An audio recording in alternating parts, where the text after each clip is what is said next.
Thyroid ഗ്രന്ഥി ശരീരത്തിൽ നടക്കുന്ന നിർമ്മാണ ശിഥിലീകരണ പ്രവർത്തനങ്ങളെ പൊതുവെ ഉപാപചയം എന്ന് വിളിക്കുന്നു. ഉപാപചയ പ്രവർത്തനങ്ങളും ഹോർമോണുകളുടെ പ്രവർത്തനത്താലാണ് നിയന്ത്രിക്കപ്പെടുന്നത്. ഉപാപചയ പ്രവർത്തനങ്ങളെ നിയന്ത്രിക്കുന്ന മുഖ്യ അന്തഃസ്രാവി ഗ്രന്ഥിയാണ് തൈറോയിഡ് ഗ്രന്ഥി. പിക്ചർ നോക്കി, ആ ഒരു ബട്ടർഫ്ലൈയുടെ ആകൃതിയിൽ കഴുത്തിന്റെ ഭാഗത്തായിട്ട് കാണുന്ന ഗ്രന്ഥിയാണ് അന്തഃസ്രാവി ഗ്രന്ഥിയാണ് തൈറോയിഡ് ഗ്രന്ഥി. തൈറോയിഡ് ഗ്രന്ഥിയുടെ പ്രധാന പ്രവർത്തനം എന്ന് പറയുന്നത് എന്താണ്? ഉപാപചയ പ്രവർത്തനങ്ങളെ നിയന്ത്രിക്കുക. നമ്മുടെ ശരീരത്തിൽ ഒരുപാട് പ്രവർത്തനങ്ങൾ നടക്കുന്നുണ്ട്. അപ്പോൾ ഇതിൽ ചില പ്രവർത്തനങ്ങൾ നിർമ്മാണ പ്രവർത്തനങ്ങളാണ്. ഉദാഹരണത്തിന്, ഈ കഴിക്കുന്ന ആഹാരത്തിലെ സങ്കീർണമായ തന്മാത്രകളെയും സംയുക്തങ്ങളെയും ഒക്കെ വിഘടിപ്പിക്കുമ്പോൾ നമ്മുടെ ശരീരത്തിൽ എന്ത് ചെയ്യും? ഊർജം പുറത്തേക്ക് വരും. ഈ ഊർജമാണ് മറ്റുള്ള പ്രവർത്തനങ്ങൾക്കെല്ലാം ഉപയോഗിക്കുന്നത്. ഈ പ്രവർത്തനത്തിനെയാണ് കാറ്റബോളിസം എന്ന് പറയുന്നത്, അഥവാ അപചയം എന്ന് പറയുന്നത്. അതുപോലെ തന്നെ നമ്മുടെ ശരീരത്തിലെ തന്മാത്രകളെയും സംയുക്തങ്ങളെയും ഒക്കെ യോജിപ്പിച്ച് വലിയ ഒരു സംയുക്തവും തന്മാത്രയൊക്കെ ആക്കി മാറ്റുന്നുണ്ട്. ഈ പ്രവർത്തനത്തിന് നമ്മൾ അനബോളിസം എന്ന് പറയും. ഉപചയ പ്രവർത്തനം എന്നാണ് മലയാളത്തിൽ പറയാം. ഈ അപചയ പ്രവർത്തനവും ഉപചയ പ്രവർത്തനവും നമ്മുടെ ശരീരത്തിൽ നടക്കുന്നുണ്ട്. അപചയ പ്രവർത്തനം നടക്കുമ്പോൾ ഊർജം പുറത്തേക്ക് വരുന്നുണ്ട്. ഈ ഊർജമാണ് മറ്റുള്ള പ്രവർത്തനങ്ങൾക്കെല്ലാം ഉപയോഗിക്കുന്നത്. എന്നാൽ അനബോളിസത്തിന് വേണ്ടിയിട്ട് ഊർജം ആവശ്യമാണ്. പുതിയ കോശങ്ങളെ നിർമ്മിക്കാനും പഴയ കോശങ്ങളെ നിലനിർത്താനും ഒക്കെ സഹായിക്കുന്നത് ഈ അനബോളിസമാണ്. അനബോളിസത്തിനെയും കാറ്റബോളിസത്തിനെയും കൂടെ ഒരുമിച്ചാണ് നമ്മൾ എന്ത് പറയുന്നത്? മെറ്റബോളിസം എന്ന് പറയുന്നത്. ഈ മെറ്റബോളിസത്തിനെയാണ് നമ്മൾ മലയാളത്തിൽ ഉപാപചയ പ്രവർത്തനങ്ങൾ എന്ന് പറയുന്നത്. ഈ ഉപാപചയ പ്രവർത്തനങ്ങൾ ശരീരത്തിൽ നടക്കണമെങ്കിൽ ചില ഹോർമോണുകളുടെ പ്രവർത്തനത്താലാണ് ഇത് നിയന്ത്രിക്കപ്പെടുന്നത്. ഈ ഹോർമോണിനെ ഉൽപ്പാദിപ്പിക്കുന്ന ഗ്രന്ഥിയാണ്, അന്തഃസ്രാവി ഗ്രന്ഥിയാണ് തൈറോയിഡ് ഗ്രന്ഥി. ഇതിനു വേണ്ടിയിട്ട് തൈറോയിഡ് ഗ്രന്ഥി ഉൽപ്പാദിപ്പിക്കുന്ന 2 ഹോർമോണുകളാണ് തൈറോക്സിനും കാൽസിറ്റോണിനും. ഏതൊക്കെയാണ് ഉൽപ്പാദിപ്പിക്കുന്ന ഹോർമോണുകൾ? തൈറോക്സിനും കാൽസിറ്റോണിനും. ഇനി തൈറോക്സിന്റെ ധർമ്മങ്ങൾ എന്തെല്ലാമെന്ന് നോക്കാം. ഊർജോൽപാദനം വർദ്ധിപ്പിക്കുന്നു.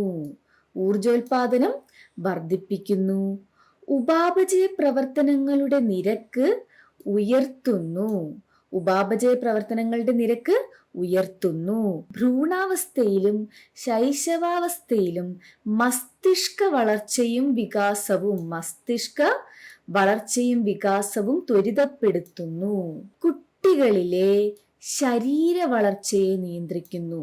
അന്തഃസ്രാവി ഗ്രന്ഥിയായ തൈറോയിഡ് ഉൽപ്പാദിപ്പിക്കുന്ന തൈറോക്സിൻ ധർമ്മങ്ങൾ എന്തെല്ലാമാണ്? ഊർജോൽപാദനം വർദ്ധിപ്പിക്കുന്നു, ഉപാപചയ പ്രവർത്തനങ്ങളുടെ നിരക്ക് ഉയർത്തുന്നു, ഭ്രൂണാവസ്ഥയിലും ശൈശവാവസ്ഥയിലും മസ്തിഷ്ക വളർച്ചയും വികാസവും ത്വരിതപ്പെടുത്തുന്നു, കുട്ടികളിലെ വളർച്ചയെ നിയന്ത്രിക്കുന്നു. ഈ തൈറോക്സിന്റെ ഉൽപാദനത്തിലെ കുറവോ കൂടുതലോ ഒക്കെ കൊണ്ട് നമുക്ക് ചില പ്രശ്നങ്ങളൊക്കെ ഉണ്ടാകും. അതെന്താന്ന് നോക്കാം. ഹൈപ്പോതൈറോയിഡിസം എന്നാൽ എന്താണ്? തൈറോക്സിന്റെ അളവ് കുറയുന്നത്. ഹൈപ്പോ എന്നാൽ കുറയുന്നത് എന്നാണ്. അപ്പോൾ ഹൈപ്പോതൈറോയിഡിസം എന്ന് പറയുമ്പോൾ തൈറോക്സിന്റെ അളവ് കുറയുന്നതാണ് അല്ലേ? എന്താ നോക്കാം. തൈറോക്സിന്റെ ഉൽപാദനം കുറയുന്ന അവസ്ഥയാണിത്. ഭ്രൂണാവസ്ഥയിലോ ശൈശവാവസ്ഥയിലോ തൈറോക്സിന്റെ ഉൽപാദനക്കുറവ് മൂലം ശരിയായ ശാരീരിക മാനസിക വളർച്ച തടസ്സപ്പെടും. ഈ അവസ്ഥയാണ് ക്രെറ്റിനിസം. കുട്ടികളിൽ തൈറോക്സിന്റെ ഉൽപാദനക്കുറവ് മൂലം ശരിയായിട്ടുള്ള ശാരീരിക മാനസിക വളർച്ച ഉണ്ടാകുന്നില്ല, തടസ്സപ്പെടും. ഈ അവസ്ഥയെ പറയുന്ന പേരാണ് ക്രെറ്റിനിസം.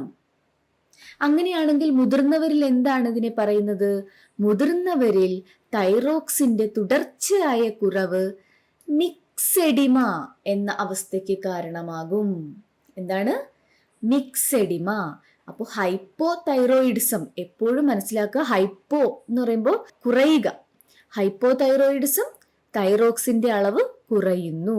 അപ്പൊ കൂടുന്നതിനോ ഹൈപ്പർ തൈറോയിഡിസം ആണ്. അത് നമുക്ക് നോക്കാം കേട്ടോ. ഇനി മിക്സെഡിമയ്ക്ക് ചില ലക്ഷണങ്ങളൊക്കെ ഉണ്ട്. എന്താണ് ആ ലക്ഷണങ്ങൾ? കുറഞ്ഞ ഉപാപചയ നിരക്ക്. അപ്പോൾ നമ്മൾ പറഞ്ഞു, ഉപാപചയ നിരക്ക് നിയന്ത്രിക്കുന്ന ഹോർമോണാണ് തൈറോക്സിൻ എന്ന് പറയുന്നത്. അപ്പൊ അത് കുറഞ്ഞാൽ എന്ത് ചെയ്യും? കുറഞ്ഞ ഉപാപചയ നിരക്ക്, മന്ദത, ശരീരഭാരം കൂടുക, ഉയർന്ന രക്തസമ്മർദ്ദം, ശരീര കലകളുടെ വീക്കം എന്നിവയാണ് ഇതിന്റെ പ്രധാന ലക്ഷണങ്ങൾ. കണ്ടോ, ക്രെറ്റിനിസത്തിന്റെ ഒരു പിക്ചർ ഇവിടെ കൊടുത്തിട്ടുണ്ട്, മിക്സെഡിമ കൊടുത്തിട്ടുണ്ട്, പിക്ചർ കൊടുത്തിട്ടുണ്ട്. ഇനി ഹൈപ്പർ തൈറോയിഡിസം എന്ന് പറയുമ്പോൾ തൈറോക്സിന്റെ ഉൽപാദനം കൂടുന്ന അവസ്ഥയാണ് ഹൈപ്പർ തൈറോയിഡിസം. ഹൈപ്പർ കൂടുക, ഹൈപ്പോ കുറയുക.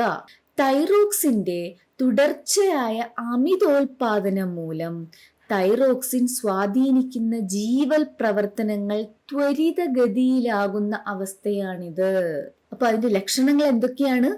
ഉയർന്ന ഉപാപചയ നിരക്ക്, കൂടിയ ശരീരതാപനില, കൂടുതൽ വിയർപ്പ്, കൂടിയ ഹൃദയമിടിപ്പ്, ശരീരഭാരം കുറയുക, വൈകാരിക പ്രക്ഷുബ്ധത എന്നിവയാണ് ഇതിന്റെ മുഖ്യ ലക്ഷണങ്ങൾ. ഹൈപ്പർ തൈറോയിഡിസം എന്ന് പറഞ്ഞാൽ തൈറോക്സിന്റെ തുടർച്ചയായ അമിതോൽപാദനം മൂലം തൈറോക്സിൻ സ്വാധീനിക്കുന്ന ജീവൽ പ്രവർത്തനങ്ങൾ ത്വരിതഗതിയിലാകുന്ന അവസ്ഥയാണ്. ത്വരിതഗതിയിലാവുക എന്ന് വെച്ചാൽ എന്താണ്? കൂടുക, എല്ലാം കൂടുന്ന അവസ്ഥയാണ്. ഉയർന്ന ഉപാപചയ നിരക്ക്, കൂടിയ ശരീരതാപനില, വിയർപ്പ് കൂടുന്നു, ഹൃദയമിടിപ്പ് കൂടുന്നു. ശരീരഭാരം പക്ഷെ എന്താ ചെയ്യുക? കുറയുകയാണ് ചെയ്യുന്നത്.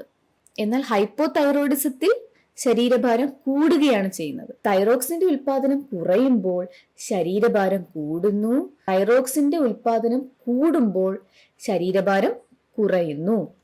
ഇനി തൈറോയിഡ് ഗ്രന്ഥി എന്ന് പറയുമ്പോൾ തന്നെ നമ്മുടെ മനസ്സിലേക്ക് ഓടി വരുന്ന ഒരു രോഗമാണ് ഗോയിറ്റർ. എന്താണ് ഈ ഗോയിറ്റർ? തൈറോക്സിൻ എന്ന ഹോർമോണിന്റെ ഉൽപാദനത്തിന് ആവശ്യമായിട്ടുള്ള ഒരു മൂലകമാണ് അയഡിൻ. ഈ അയഡിന്റെ അഭാവത്തിൽ തൈറോക്സിന്റെ ഉൽപാദനം തടസ്സപ്പെടുന്നു, അതായത് തൈറോക്സിന്റെ ഉൽപാദനം കുറയുന്നു. ഈ സാഹചര്യത്തില് കൂടുതൽ തൈറോക്സിൻ ഉൽപ്പാദിപ്പിക്കാനായിട്ട് നമ്മുടെ തൈറോയിഡ് ഗ്രന്ഥി അമിതമായിട്ട് വളരുന്നു. പിക്ചർ കണ്ടേ, തൈറോയിഡ് ഗ്രന്ഥി അമിതമായിട്ട് വളരുന്ന ഈ അവസ്ഥയാണ് ഗോയിറ്റർ എന്ന് പറയുന്നത്. അയഡിന്റെ അഭാവം മൂലം തൈറോക്സിന്റെ ഉൽപാദനം തടസ്സപ്പെടുന്നത് കൊണ്ട് തൈറോയിഡ് ഗ്രന്ഥി അമിതമായി വളരുന്നു. ഈ അവസ്ഥയാണ് ഗോയിറ്റർ. ഇനി ഹൈപ്പർ തൈറോയിഡിസത്തിൽ തന്നെ തൈറോക്സിന്റെ അമിത ഉൽപാദനമാണ് ഹൈപ്പർ തൈറോയിഡിസം എന്ന് നമ്മൾ പറഞ്ഞു. ഇതിൽ തന്നെ തൈറോയിഡ് ഗ്രന്ഥി അമിതമായിട്ട് വലുതാവുക, കണ്ണുകളൊക്കെ ഇങ്ങനെ പുറത്തേക്ക് തള്ളി, അടിസ്ഥാന ഉപാപചയ നിരക്ക് വർദ്ധിക്കുക, ശരീരഭാരം കുറയുക എന്നീ ലക്ഷണങ്ങളോട് കൂടിയ ഹൈപ്പർ തൈറോയിഡിസത്തിനെ നമ്മൾ എക്സോഫ്താൽമിക് ഗോയിറ്റർ എന്ന് പറയുന്നു, അല്ലെങ്കിൽ ഗ്രേവ്സ് ഡിസീസ്, ഗ്രേവ്സ് രോഗമെന്നും പറയുന്നു. എക്സോഫ്താൽമിക് ഗോയിറ്ററും വേറെയാണ്. എക്സോഫ്താൽമിക് ഗോയിറ്റർ എന്ന് വെച്ചാൽ തൈറോക്സിന്റെ ഉൽപാദനം കൂടുമ്പോൾ തൈറോയിഡ് ഗ്രന്ഥി വലുതാകുക, കണ്ണുകളൊക്കെ ഇങ്ങനെ പുറത്തേക്ക് തള്ളിയിട്ട് ആ ശരീരഭാരമൊക്കെ കുറഞ്ഞ് ഉപാപചയ നിരക്കൊക്കെ ഇങ്ങനെ വർദ്ധിച്ചു വരുന്ന ആ ഒരു അവസ്ഥയ്ക്കാണ് എക്സോഫ്താൽമിക് ഗോയിറ്റർ എന്ന് പറയുന്നത്. എന്നാൽ ഗോയിറ്റർ എന്താണ്? അയഡിന്റെ അഭാവം മൂലം തൈറോക്സിന്റെ ഉൽപാദനത്തിൽ ഉണ്ടാകുന്ന തടസ്സം മൂലം തൈറോയിഡ് ഗ്രന്ഥി വലുതായി വരുന്നു. അതാണ് ഗോയിറ്റർ. രണ്ടും തമ്മിൽ വ്യത്യാസമുണ്ട്. എക്സോഫ്താൽമിക് ഗോയിറ്ററിന്റെ വേറൊരു പേരാണ് ഗ്രേവ്സ് ഡിസീസ്, ഗ്രേവ്സ് രോഗമെന്നും പറയുന്നു. തൈറോയിഡ് ഗ്രന്ഥി ഉൽപ്പാദിപ്പിക്കുന്ന 2 ഹോർമോണുകളാണുള്ളത്. തൈറോക്സിനെ കുറിച്ച് നമ്മൾ പറഞ്ഞു. ഇനിയുള്ളത് കാൽസിറ്റോണിൻ ആണ്. പേര് കേൾക്കുമ്പോൾ തന്നെ അറിയാം അല്ലേ, കാൽസ്യവുമായിട്ട് ബന്ധമുള്ള ഹോർമോണാണ്. നമ്മുടെ ശരീരത്തിലെ കാൽസ്യത്തിന്റെ അളവ് നിയന്ത്രിക്കുന്ന ഹോർമോണാണ് കാൽസിറ്റോണിൻ. കാൽസിറ്റോണിൻ എന്താണ് ചെയ്യുന്നത്? ശരീരത്തിലെ രക്തത്തില് കാൽസ്യത്തിന്റെ അളവ് കൂടുമ്പോൾ, വർദ്ധിക്കുമ്പോൾ കാൽസ്യത്തിന്റെ അളവ് കുറയ്ക്കാനായിട്ട് സഹായിക്കുന്ന ഹോർമോണാണ് കാൽസിറ്റോണിൻ. ഇപ്പോൾ ശരീരത്തിലെ രക്തത്തിലെ കാൽസ്യത്തിന്റെ അളവ് നിയന്ത്രിക്കുന്ന ഹോർമോണാണ് കാൽസിറ്റോണിൻ. എങ്ങനെയാണ് നിയന്ത്രിക്കുന്നത്? രക്തത്തില് കാൽസ്യത്തിന്റെ അളവ് കൂടുമ്പോൾ കാൽസിറ്റോണിന്റെ ഉൽപാദനം കൂടുകയും അതുവഴി രക്തത്തിൽ കാൽസ്യത്തിന്റെ അളവ് കുറയുകയും ചെയ്യുന്നു. അങ്ങനെയാണെങ്കിൽ രക്തത്തിൽ കാൽസ്യത്തിന്റെ അളവ് കുറഞ്ഞാലോ? അത് കൂട്ടാൻ സഹായിക്കുന്ന ഹോർമോൺ പുറപ്പെടുവിക്കുന്ന അന്തസ്രാവി ഗ്രന്ഥിയാണ് പാരാതൈറോയിഡ് ഗ്രന്ഥി. കാൽസ്യത്തിന്റെ അളവ് ക്രമീകരിക്കുന്നതിന് സഹായിക്കുന്ന ഒരു ഹോർമോണാണ് കാൽസിറ്റോണിൻ. കാൽസിറ്റോണിൻ എന്താ ചെയ്യുന്നത്? കാൽസ്യത്തിന്റെ അളവ് കൂടുമ്പോൾ കുറയ്ക്കുകയാണ് ചെയ്യുന്നത്. ഈ ഹോർമോൺ ഉൽപ്പാദിപ്പിക്കുന്നത് തൈറോയിഡ് ഗ്രന്ഥിയാണ്. എന്നാൽ ഈ കാൽസ്യത്തിന്റെ അളവ് കുറഞ്ഞാൽ കൂട്ടാനായിട്ട് ഒരാൾ വേണ്ടേ? ആ ഹോർമോൺ ഉൽപ്പാദിപ്പിക്കുന്നത് തൈറോയിഡ് ഗ്രന്ഥിയല്ല, പാരാതൈറോയിഡ് ഗ്രന്ഥിയാണ്. തൈറോയിഡ് ഗ്രന്ഥിയുടെ പുറകിലായിട്ടാണ് പാരാതൈറോയിഡ് ഗ്രന്ഥി കാണപ്പെടുന്നത്. പിക്ചർ നോക്കിയേ, കണ്ടോ? തൈറോയിഡ് ഗ്രന്ഥിയുടെ പുറകെയായിട്ട് ചെറിയ 4 മുത്തുകൾ പോലെ കാണുന്ന ഭാഗമില്ലേ, അതാണ് പാരാതൈറോയിഡ് ഗ്രന്ഥി. അപ്പൊ ഈ പാരാതൈറോയിഡ് ഗ്രന്ഥി പാരാതെർമോൺ എന്നൊരു ഹോർമോൺ ഉൽപ്പാദിപ്പിക്കുന്നുണ്ട്. ഈ പാരാതെർമോണും രക്തത്തിൽ കാൽസ്യത്തിന്റെ അളവിനെ നിയന്ത്രിക്കുന്ന ഹോർമോണാണ്. പാരാതെർമോൺ എന്താണ് ചെയ്യുന്നത്? ഇത് രക്തത്തിലെ കാൽസ്യത്തിന്റെ അളവ് വർദ്ധിപ്പിക്കുന്നു. രക്തത്തിലെ കാൽസ്യത്തിന്റെ അളവ് നിയന്ത്രിക്കുന്ന 2 ഹോർമോണുകളാണുള്ളത്, കാൽസിറ്റോണിനും പാരാതെർമോണും. കാൽസിറ്റോണിൻ എന്ന ഹോർമോൺ ഉൽപ്പാദിപ്പിക്കുന്നത് തൈറോയിഡ് ഗ്രന്ഥിയാണ്. കാൽസിറ്റോണിൻ കാൽസ്യത്തിന്റെ അളവ് കൂടുമ്പോൾ കുറയ്ക്കാനാണ് സഹായിക്കുന്നത്.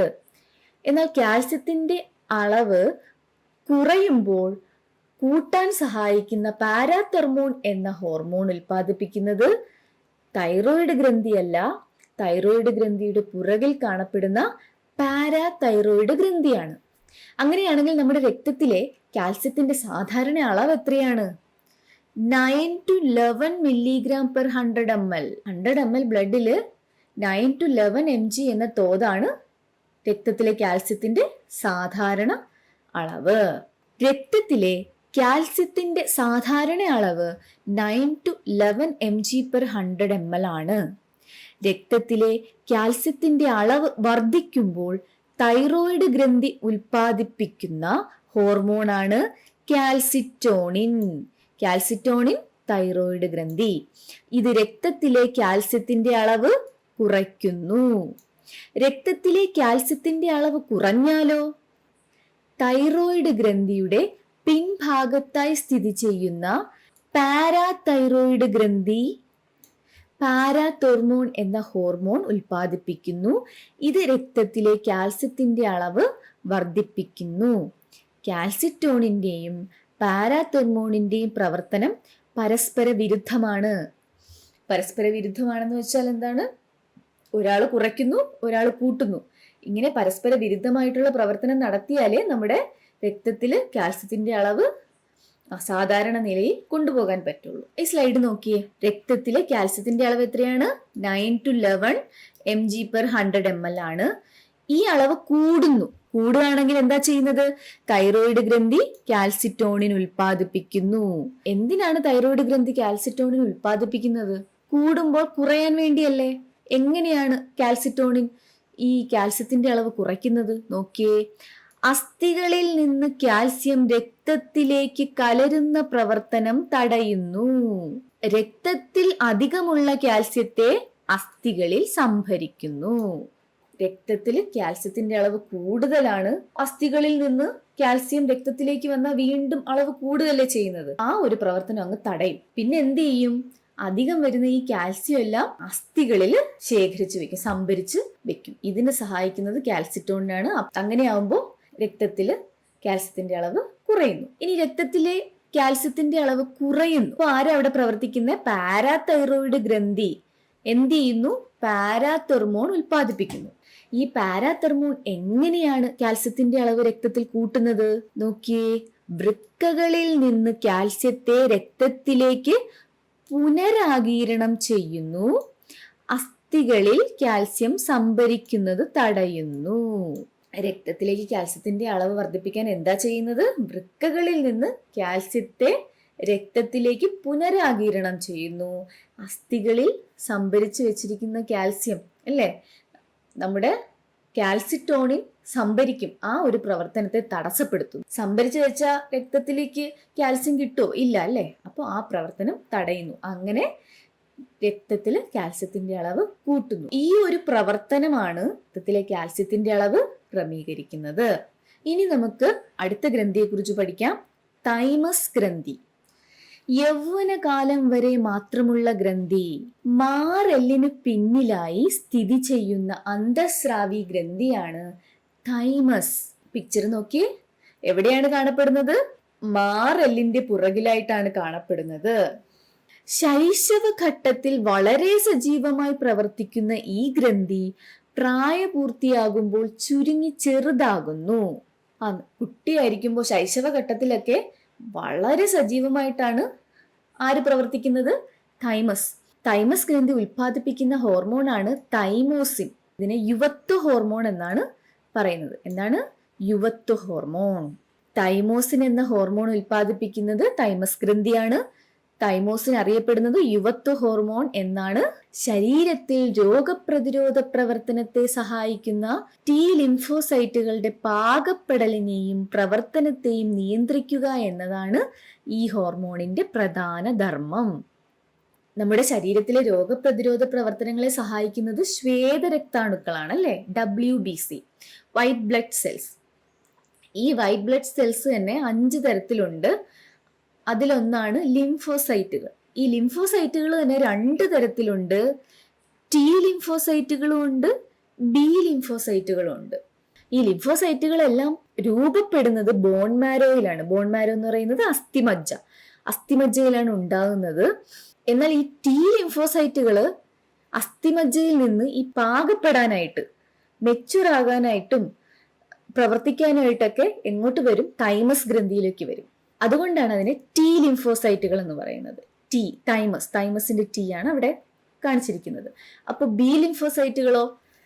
അവ രൂപപ്പെടുന്നത് ബോൺ മാരോയിലാണ്, പാകപ്പെടുന്നതും ബോൺ മാരോയിലാണ്. അതുകൊണ്ടാണ് അവയെ ബി ലിംഫോസൈറ്റുകൾ എന്ന് പറയുന്നത്. ബി എന്ന് പറയുമ്പോൾ ബോൺ മാരോ. ഇപ്പൊ ടി ലിംഫോസൈറ്റുകളുടെ പാകപ്പെടലിനെയും പ്രവർത്തനത്തെയും നിയന്ത്രിക്കുന്നത് ആരാണ്? തൈമസ് ഗ്രന്ഥിയാണ്. തൈമസ് ഗ്രന്ഥി ശൈശവഘട്ടത്തിൽ മാത്രമാണ് സജീവമായിട്ട് പ്രവർത്തിക്കുന്നത്. പ്രായപൂർത്തിയാകുമ്പോൾ അത് ചുരുങ്ങി ചെറുതാവുന്നുണ്ട്. അതുകൊണ്ട് തന്നെ തൈമസ് ഗ്രന്ഥി ഉൽപ്പാദിപ്പിക്കുന്ന ഹോർമോണായ തൈമോസിനെ നമ്മൾ എന്തും വിളിക്കാറുണ്ട്? യുവത്വ ഹോർമോൺ എന്നും വിളിക്കാറുണ്ട്. ഇനി നമുക്ക് കുറച്ച് ക്വസ്റ്റ്യൻസ് നോക്കിയാലോ. ഉപാപചയ പ്രവർത്തനങ്ങളെ നിയന്ത്രിക്കുന്ന മുഖ്യ അന്തഃസ്രാവി ഗ്രന്ഥിയാണ് തൈമസ്, അഡ്രിനാലിൻ, തൈറോയിഡ്, മെലാറ്റോണിൻ. ഉപാപചയ പ്രവർത്തനങ്ങളെ നിയന്ത്രിക്കുന്ന മുഖ്യ അന്തഃസ്രാവി ഗ്രന്ഥി ഏതാണ്? തൈറോയിഡ്. താഴെ പറയുന്ന പ്രസ്താവനകളിൽ തെറ്റല്ലാത്തത് കണ്ടെത്തുക. തൈറോക്സിൻ ഊർജോൽപാദനം മന്ദഗതിയിലാക്കുന്നു. തൈറോക്സിൻ ഉപാപചയ പ്രവർത്തനങ്ങളുടെ നിരക്ക് കൂട്ടുന്നു. തൈറോക്സിന്റെ ഉൽപാദന കൂടുതൽ കാരണം കുട്ടികളിൽ ക്രെറ്റിനിസം എന്ന അവസ്ഥ ഉണ്ടാകുന്നു. അയഡിന്റെ അഭാവത്തിൽ തൈറോയിഡ് ഗ്രന്ഥി അമിതമായി വളരുന്ന അവസ്ഥയാണ് എക്സോഫ്താൽമിക് ഗോയിറ്റർ. ഒന്നാമത്തെ പ്രസ്താവന നോക്കി. താഴെ പറയുന്ന പ്രസ്താവനകളിൽ തെറ്റല്ലാത്തത്, അതായത് ശരിയായിട്ടുള്ളത് കണ്ടെത്തുക. ഒന്നാമത്തെ പ്രസ്താവന നോക്കി. തൈറോക്സിൻ ഊർജോൽപാദനം മന്ദഗതിയിലാക്കുന്നു. തൈറോക്സിൻ ഊർജോൽപാദനം ത്വരിതപ്പെടുത്തുകയാണ് ചെയ്യുന്നത്, കൂട്ടുകയാണ് ചെയ്യുന്നത്. അപ്പോൾ ആ പ്രസ്താവന തെറ്റാണ്. തൈറോക്സിൻ ഉപാപചയ പ്രവർത്തനങ്ങളുടെ നിരക്ക് കൂട്ടുന്നു. ശരിയാണ്. തൈറോക്സിൻ ഉപാപചയ പ്രവർത്തനങ്ങളുടെ നിരക്ക് വർദ്ധിപ്പിക്കുന്നു, കൂട്ടുന്നു. തൈറോക്സിന്റെ ഉൽപാദന കൂടുതൽ കാരണം കുട്ടികളിൽ ക്രെറ്റിനിസം എന്ന അവസ്ഥ ഉണ്ടാകുന്നു. തൈറോക്സിന്റെ ഉൽപാദനം കുറയുന്നത് മൂലമാണ് ക്രെറ്റിനിസം ഉണ്ടാകുന്നത്. അപ്പോൾ ഈ പ്രസ്താവന തെറ്റാണ്. അയഡിന്റെ അഭാവത്തിൽ തൈറോയിഡ് ഗ്രന്ഥി അമിതമായി വളരുന്ന അവസ്ഥയാണ് എക്സോഫ്താൽമിക് ഗോയിറ്റർ. അയഡിന്റെ അഭാവത്തിൽ തൈറോയിഡ് ഗ്രന്ഥി അമിതമായി വളരുന്ന അവസ്ഥയ്ക്ക് നമ്മൾ ഗോയിറ്റർ എന്നാണ് പറയുന്നത്. എന്നാൽ ഇവിടെ എക്സോഫ്താൽമിക് ഗോയിറ്റർ എന്നാണ് പറയുന്നത്.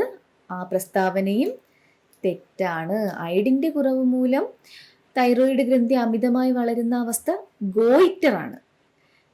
ഹൈപ്പർ തൈറോയിഡിസത്തിന്റെ ഭാഗമായിട്ട് തൈറോക്സിൻ ഉൽപാദനം കൂടുമ്പോൾ കണ്ണുകളൊക്കെ ഇങ്ങനെ തള്ളി ഉപാപചയ നിരക്കൊക്കെ കൂടി ശരീരഭാരം കുറഞ്ഞ് അങ്ങനെ ഒരു അവസ്ഥയ്ക്കാണ് നമ്മൾ എക്സോഫ്താൽമിക് ഗോയിറ്റർ അഥവാ ഗ്രേവ്സ് രോഗമെന്ന് പറയുന്നത്. അപ്പോൾ ആ പ്രസ്താവന തെറ്റാണ്. അപ്പോൾ ശരിയായിട്ടുള്ള ഒരു പ്രസ്താവന മാത്രമാണുള്ളത്. തൈറോക്സിൻ ഉപാപചയ പ്രവർത്തനങ്ങളുടെ നിരക്ക് കൂട്ടുന്നു. രക്തത്തിലെ കാൽസ്യത്തിന്റെ അളവ് കുറയുമ്പോൾ വർദ്ധിപ്പിക്കാൻ സഹായിക്കുന്ന hormone thymosin, melatonin, calcitonin, parathormone. രക്തത്തിലെ കാൽസ്യത്തിന്റെ അളവ് കുറയുമ്പോൾ വർദ്ധിപ്പിക്കുന്നത് ആരാണ്? കാൽസിറ്റോണിൻ ആണോ പാരാതെർമോൺ ആണോ? കാൽസിറ്റോണിൻ എന്താ ചെയ്യുന്നത്? കൂടുമ്പോൾ കുറയ്ക്കുകയാണ് ചെയ്യുന്നത്. കുറയുമ്പോൾ കൂട്ടുന്നത് പാരാതെർമോൺ ആണ്. പാരാതെർമോൺ ഉൽപ്പാദിപ്പിക്കുന്ന ഗ്രന്ഥി പാരാതൈറോയിഡ് ഗ്രന്ഥിയാണ്. തൈറോക്സിന്റെ ഉൽപാദനത്തിന് ആവശ്യമായ മൂലകം കാൽസ്യം, ഓക്സിജൻ, അയഡിൻ, സോഡിയം. തൈറോക്സിന്റെ ഉൽപാദനത്തിന് ആവശ്യമായിട്ടുള്ള മൂലകം അയഡിനാണ്. 100 ml രക്തത്തിലെ കാൽസ്യത്തിന്റെ സാധാരണ അളവ് 70 to 110 mg per 100 ml, 80 to 120 mg per 100 ml, 11 to 9 mg per 100 ml, 9 to 11 mg per 100 ml. 100 ml രക്തത്തിലെ കാൽസ്യത്തിന്റെ സാധാരണ അളവ് എത്രയാണ്? 9 to 11 mg per 100 ml ആണ്. അവിടെ ഒരു 4 അറിയാതെ വന്നതാണ്. രക്തത്തിലെ കാൽസ്യത്തിന്റെ അളവ് നിയന്ത്രിക്കുന്ന ഹോർമോൺ. രക്തത്തിലെ കാൽസ്യത്തിന്റെ അളവ് നിയന്ത്രിക്കുന്ന ഹോർമോൺ പാരാതെർമോൺ, ഇൻസുലിൻ, കാൽസിറ്റോണിൻ. പാരാതെർമോണും കാൽസിറ്റോണിനും. രക്തത്തിലെ കാൽസ്യത്തിന്റെ അളവ് നിയന്ത്രിക്കുന്ന ഹോർമോണുകൾ ആരൊക്കെയാണ്? പാരാതെർമോണും കാൽസിറ്റോണിനും അല്ലേ? രണ്ടുപേരും കൂടെ പ്രവർത്തിച്ചാലേ രക്തത്തിൽ കാൽസ്യത്തിന്റെ അളവ് ക്രമീകരിക്കാൻ സാധിക്കുകയുള്ളൂ. അപ്പൊ ആൻസർ പാരാതെർമോണും കാൽസിറ്റോണിനും. ഭ്രൂണാവസ്ഥയിലോ ശൈശവാവസ്ഥയിലോ തൈറോക്സിന്റെ ഉൽപാദനക്കുറവ് മൂലം ശരിയായ ശാരീരിക മാനസിക വളർച്ച തടസ്സപ്പെടുന്ന അവസ്ഥ അക്രോമെഗാലി, ക്രെറ്റിനിസം, മിക്സെഡിമ, ഭീമാകാരത്വം. ഭ്രൂണാവസ്ഥയിലോ ശൈശവാവസ്ഥയിലോ തൈറോക്സിന്റെ ഉൽപാദനക്കുറവ് മൂലം ശരിയായ ശാരീരിക മാനസിക വളർച്ച തടസ്സപ്പെടുന്ന അവസ്ഥയാണ് ക്രെറ്റിനിസം. ഇപ്പൊ കുട്ടികളിലാണ് ക്രെറ്റിനിസം. മുതിർന്നവരിൽ തൈറോക്സിന്റെ ഉൽപാദനക്കുറവ് മൂലം ഉണ്ടാകുന്ന അവസ്ഥയാണ് മിക്സെഡിമ. ഓക്കെ. മാറെല്ലിന് പിന്നിലായി സ്ഥിതി ചെയ്യുന്ന അന്തഃസ്രാവി ഗ്രന്ഥി അഡ്രീനൽ ഗ്രന്ഥി, പാരാതൈറോയിഡ് ഗ്രന്ഥി, തൈമസ് ഗ്രന്ഥി, തൈറോയിഡ് ഗ്രന്ഥി. മാറെല്ലിന് പിന്നിലായി സ്ഥിതി ചെയ്യുന്ന അന്തഃസ്രാവി ഗ്രന്ഥി തൈമസ് ഗ്രന്ഥി. യുവത്വ ഹോർമോൺ എന്നറിയപ്പെടുന്നത് തൈറോക്സിൻ, കാൽസിറ്റോണിൻ, മെലാറ്റോണിൻ, തൈമോസിൻ. യുവത്വ ഹോർമോൺ എന്നറിയപ്പെടുന്നത് തൈമോസിൻ ആണ്. ശൈശവഘട്ടത്തിൽ സജീവമായി പ്രവർത്തിക്കുന്ന ഗ്രന്ഥിയാണ് തൈമസ് ഗ്രന്ഥി. തൈമസ് ഗ്രന്ഥി ഉൽപ്പാദിപ്പിക്കുന്ന ഹോർമോണാണ് തൈമോസിൻ. തൈമോസിനെ നമ്മൾ യുവത്വ ഹോർമോൺ എന്നും വിളിക്കാറുണ്ട്. ശൈശവഘട്ടത്തിൽ സജീവമായി പ്രവർത്തിക്കുകയും പ്രായപൂർത്തിയാകുമ്പോൾ ചുരുങ്ങി ചെറുതാകുകയും ചെയ്യുന്ന അന്തഃസ്രാവി ഗ്രന്ഥി നമ്മളിപ്പോൾ പറഞ്ഞതേ ഉള്ളൂ അല്ലേ, തൈമസ് ഗ്രന്ഥിയാണ്. തൈമോസിന്റെ പ്രധാന ധർമ്മം രക്തത്തിലെ കാൽസ്യത്തിന്റെ അളവ് നിയന്ത്രിക്കാൻ സഹായിക്കുന്നു. രക്തത്തിലെ ഗ്ലൂക്കോസിന്റെ അളവ് നിയന്ത്രിക്കാൻ സഹായിക്കുന്നു. ലിംഫോസൈറ്റുകളുടെ പാകപ്പെടലിനെയും പ്രവർത്തനത്തെയും നിയന്ത്രിക്കുന്നു. ദൈനംദിന പ്രവർത്തനങ്ങളുടെ താളക്രമം പാലിക്കുന്നു. തൈമോസിന്റെ പ്രധാന ധർമ്മം എന്താണ്? ലിംഫോസൈറ്റുകളുടെ പാകപ്പെടലിനെയും പ്രവർത്തനത്തെയും നിയന്ത്രിക്കുന്നു. തൈമസ് ഗ്രന്ഥിയിലേക്ക് പാകപ്പെടാൻ എത്തുന്ന ലിംഫോസൈറ്റുകൾ ടി ലിംഫോസൈറ്റുകളാണ്. ഓക്കെ, ഒരു കാര്യം വിട്ടുപോയി. നമ്മുടെ പാരാതെർമോൺ ഹോർമോൺ എന്തിനാണ് സഹായിക്കുന്നത്? പാരാതെർമോൺ എന്ന ഹോർമോൺ സഹായിക്കുന്നത് രക്തത്തിൽ കാൽസ്യത്തിന്റെ അളവ് കുറയുമ്പോൾ കൂട്ടാൻ സഹായിക്കുകയാണ് പാരാതെർമോൺ ചെയ്യുന്നത്. എന്നാൽ ഈ പാരാതെർമോണിന്റെ സെക്രീഷൻ കുറഞ്ഞാലോ? It leads to hypocalcaemia. എന്താ ഹൈപ്പോകാൽസീമിയ? ഹൈപ്പോ എന്താണ്? കുറയുന്നു. Calcaemia calcium. കാൽസ്യം എന്ത് ചെയ്യും? രക്തത്തിലെ കാൽസ്യത്തിന്റെ അളവ് കുറയുന്നു അല്ലേ? ഇപ്പോൾ പാരാതെർമോൺ ഹോർമോണിന്റെ ഉൽപാദനം കുറയുകയാണെങ്കിൽ രക്തത്തിൽ കാൽസ്യത്തിന്റെ അളവ് കുറയുന്നു. ഈ അവസ്ഥയെ നമ്മൾ ടെറ്റനി എന്നാണ് പറയുന്നത്. എന്താണ് ടെറ്റനി? ഈ ടെറ്റനിയുടെ പ്രധാനമായിട്ടുള്ള ഒരു പ്രശ്നം എന്താണെന്ന് വെച്ചാൽ എന്താണ്? ഈ അസ്ഥികളും പേശികളും ഒക്കെ ഇങ്ങനെ കോച്ചി വലിക്കുന്നത് പോലുള്ളൊരു അവസ്ഥ ഉണ്ടാകുന്നത്. വേദനാജനകമായിട്ടുള്ള സ്പാസംസ് ഒക്കെ ഉണ്ടാകും. അപ്പോൾ ആ ഒരു അവസ്ഥയ്ക്കാണ് നമ്മൾ ടെറ്റനി എന്ന് പറയുന്നത്. ഈ ടെറ്റനി ഉണ്ടാകുന്നത് പാരാതെർമോണിന്റെ ഹൈപ്പോസെക്രീഷൻ കൊണ്ടാണ്. ഹൈപ്പോസെക്രീഷൻ എന്ന് വെച്ചാൽ കുറയുന്നു, സെക്രീഷൻ കുറയുന്നു, സ്രവിക്കുന്നത് കുറയുന്നു. എന്ത് ചെയ്യും? ഹൈപ്പോകാൽസീമിയ എന്ന അവസ്ഥ ഉണ്ടാകുന്നു രക്തത്തിൽ. ഹൈപ്പോകാൽസീമിയ എന്ന് വെച്ചാൽ കാൽസ്യത്തിന്റെ അളവ് രക്തത്തിൽ കുറയുന്നു. ഈ അവസ്ഥയാണ് ടെറ്റനി. ഓക്കെ, ആ ഒരു പോയിന്റും കൂടെ പറയാനുണ്ടായിരുന്നു.